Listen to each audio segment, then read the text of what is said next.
I'm Ocean Day, and today we're making my Bad Bunny inspired guac. Let's go. One common mistake people make with guacamole is they chop up extremely large chunks of onion and large chunks of pepper, black green pepper.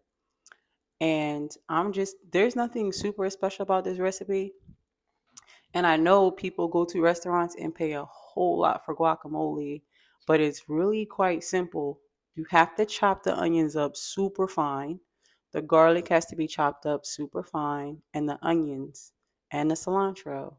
Any vegetables you're putting in there, including tomatoes, everything has to be chopped up super fine. So I'm going to just show you this process and how I do what I do. First, you want to peel your avocado and you want to remove all that guac from around the seeds.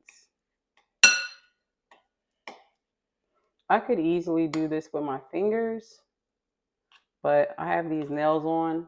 I don't have any gloves today, so I don't want to make that kind of mess. I save my seeds because I have successfully been able to grow avocado trees using the seeds here. You just have to, the secret is people act like you got to do all these things. You just have to let them dry out, like really, like for at least 2 months. Let them completely dry out. Then once you put them in the soil, you're good to go. So there you go.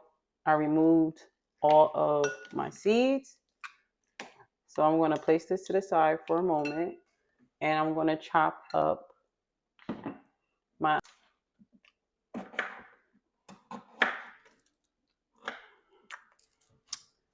Next, we're going to cut up our onion. We're going to cut up our fresh cilantro.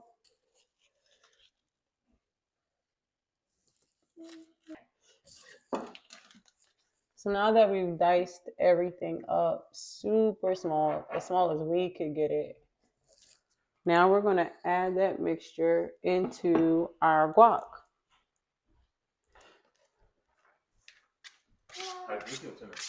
Oh, it's still going.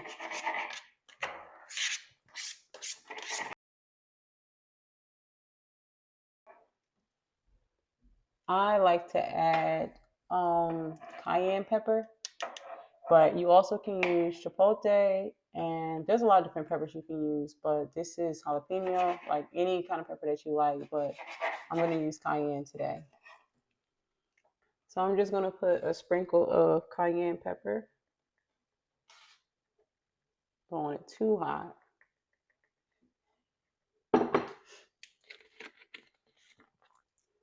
And then I'm going to go in with my adobo.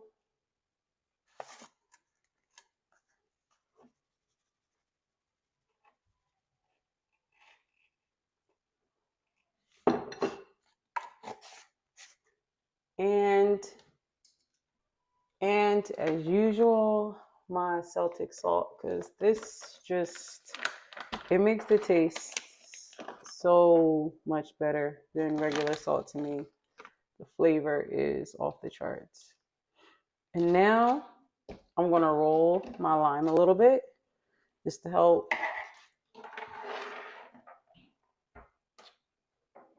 I'm going to roll my lime a bit to help release some of the juices. Roll my lemon a bit. Now, avocado naturally is fatty and has oils, but you can still add a squeeze of olive oil if you like. This is the most important part to me, having plenty of lime juice. So avocado tastes a little different without lime in it. It has like a little aftertaste. The lime really helps to cut that flavor out of the avocado. So some people don't like avocado because of like little aftertaste, and that's where the lime comes in. So I squeezed one whole lime, and I'm just gonna go in with just a little bit of lemon. I'm not gonna do a whole lemon or half a lemon. I'm just gonna a little bit on top, and then this is what we're looking like. This is it. This is what it's giving. Okay. And then we're going to just mix that all up.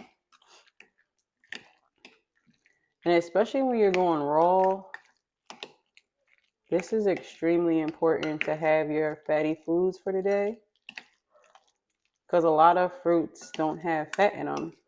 But this is one that does, and this is a good way to get it. Now, this guac will probably only last to the end of the day in my house. So this guac will probably last 3 days, especially with the lemon and lime. It helps to maintain the color if you keep the container sealed. But in my house, this will probably only last to the end of the day. If you're eating raw, you can add this to your lettuce. You can top that off with some walnuts.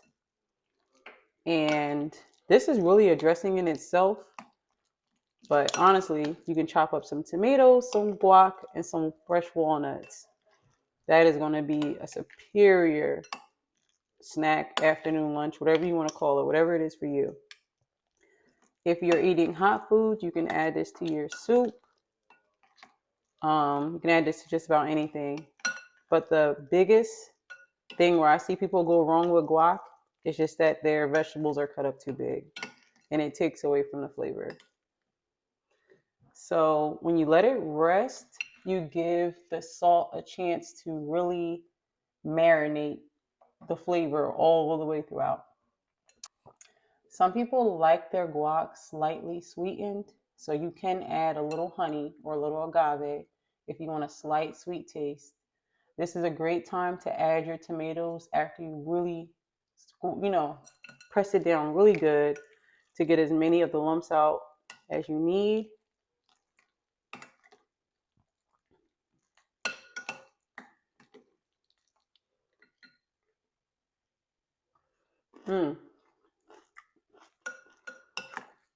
It's a hit. You hear her? She want to try some. Let's let my daughter tell you whether this is good or not. Hello, my name is Legacy, and I'm about to see what the guacamole tastes like. It tastes really good. Guac is good. The finer you cut up the peppers and onions and garlic and the tomatoes, whatever you put in there, the better the taste is going to be. That's the biggest, to me, downfall when people make guacamole is that the vegetables are just cut up too big. So you can get a baby to eat this for real. So if you got a food processor, throw it all in there. And did I say cilantro? Don't forget about the cilantro. So anyway, that's our Bad Bunny inspired guac. Hope you liked it. Drop a comment below. You have the full recipe. And don't forget, soft life, strong body.